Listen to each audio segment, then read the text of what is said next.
Assalamualaikum warahmatullahi wabarakatuh. Bapak, Ibu, saudara-saudara sebangsa setanah air,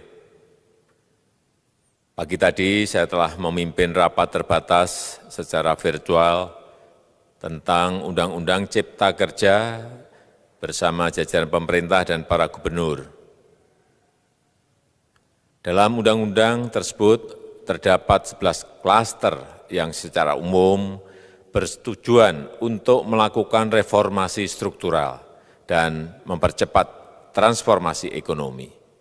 Adapun klaster tersebut adalah urusan penyederhanaan perizinan, urusan persyaratan investasi, urusan ketenagakerjaan, urusan pengadaan lahan, urusan kemudahan berusaha, urusan dukungan riset dan inovasi, urusan administrasi pemerintahan, urusan pengenaan sanksi, urusan kemudahan pemberdayaan dan perlindungan UMKM, urusan investasi dan proyek pemerintah, serta urusan kawasan ekonomi.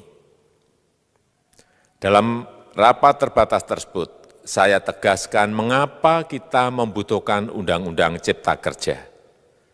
Pertama, setiap tahun ada sekitar 2,9 juta penduduk usia kerja baru, anak muda yang masuk ke pasar kerja, sehingga kebutuhan atas lapangan kerja baru sangat-sangat mendesak. Apalagi di tengah pandemi, terdapat kurang lebih 6,9 juta pengangguran dan 3,5 juta pekerja terdampak pandemi COVID-19. Dan sebanyak 87% dari total penduduk bekerja memiliki tingkat pendidikan setingkat SMA ke bawah, di mana 39% berpendidikan sekolah dasar. Sehingga perlu mendorong penciptaan lapangan kerja baru, khususnya di sektor padat karya. Jadi, Undang-Undang Cipta Kerja bertujuan untuk menyediakan lapangan kerja sebanyak-banyaknya bagi para pencari kerja serta para pengangguran. Kedua, dengan Undang-Undang Cipta Kerja akan memudahkan masyarakat, khususnya usaha mikro kecil, untuk membuka usaha baru. Regulasi yang tumpang tindih dan prosedur yang rumit dipangkas. Perizinan usaha untuk usaha mikro kecil, UMK, tidak diperlukan lagi, hanya pendaftaran saja. Sangat simpel. Pembentukan PT atau perseroan terbatas juga dipermudah. Tidak ada lagi pembatasan modal minimum. Pembentukan koperasi juga dipermudah. Jumlahnya hanya 9 orang saja. Koperasi sudah bisa dibentuk. Kita harapkan akan semakin banyak koperasi-koperasi di tanah air. UMK, usaha mikro kecil yang bergerak di sektor makanan dan minuman. Sertifikasi halalnya dibiayai pemerintah, artinya gratis.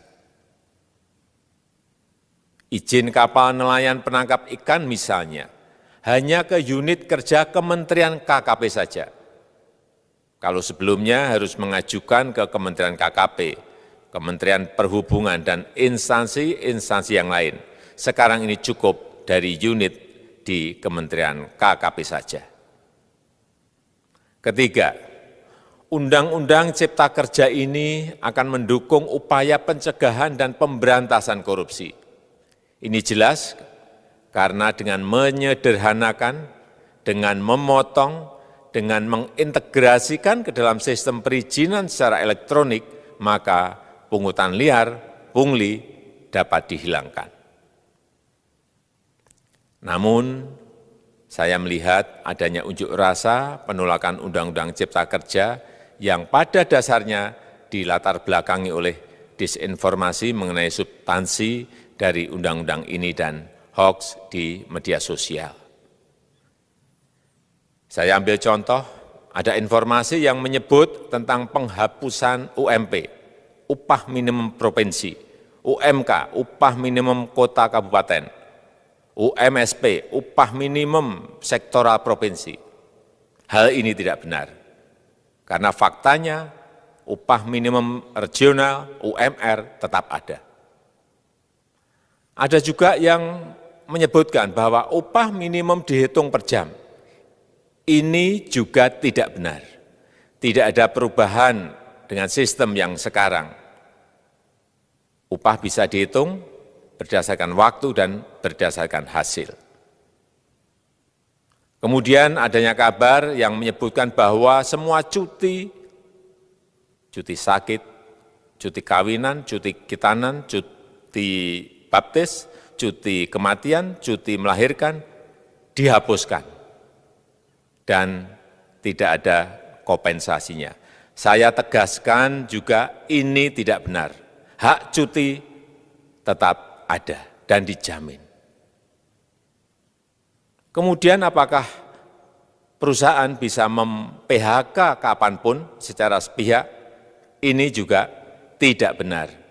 Yang benar, perusahaan tidak bisa mem-PHK secara sepihak.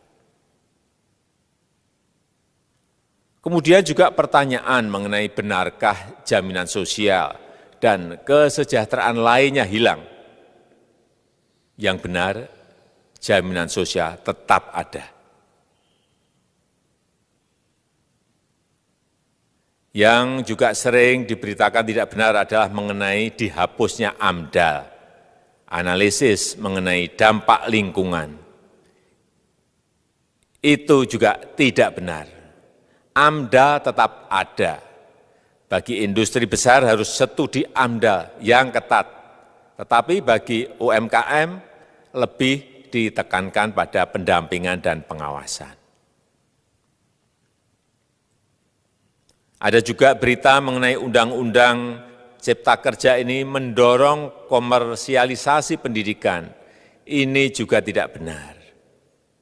Karena yang diatur hanyalah pendidikan formal di kawasan ekonomi khusus, di KEK. Sedangkan perizinan pendidikan tidak diatur di dalam Undang-Undang Cipta Kerja ini. Apalagi perizinan untuk pendidikan di pondok pesantren. Itu tidak diatur sama sekali dalam Undang-Undang Cipta Kerja ini. Dan aturannya yang selama ini ada tetap berlaku. Kemudian diberitakan bahwa keberadaan bank tanah. Bank tanah ini diperlukan untuk menjamin kepentingan umum, kepentingan sosial, kepentingan pembangunan nasional, pemerataan ekonomi, dan konsolidasi lahan serta reforma agraria.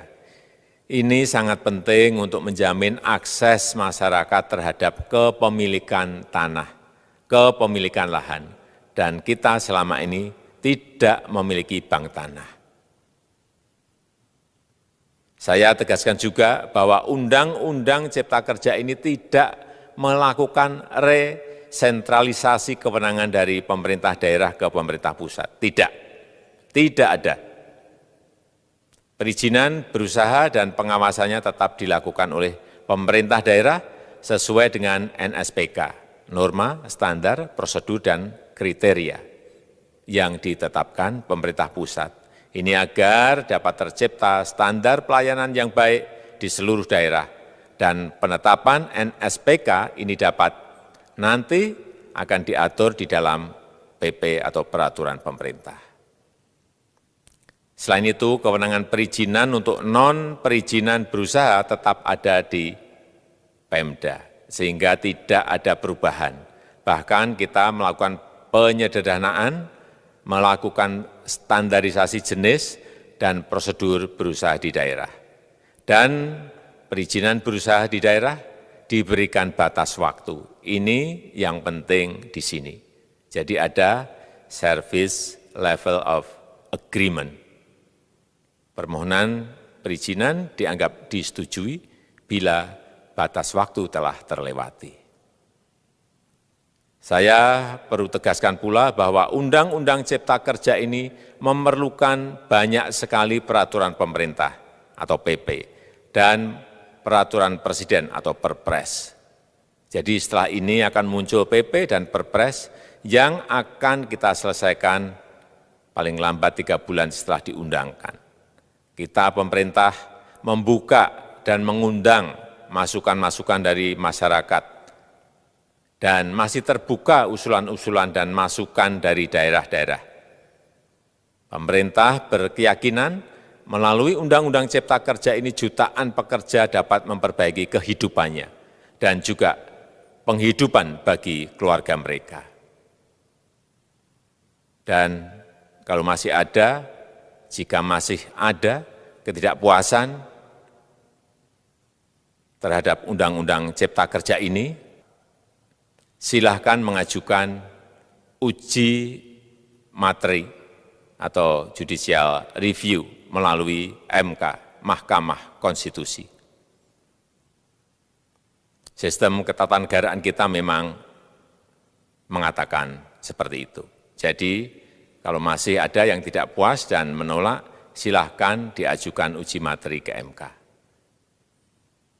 Saya rasa itu yang bisa saya sampaikan pada kesempatan yang baik ini. Terima kasih. Wassalamualaikum warahmatullahi wabarakatuh.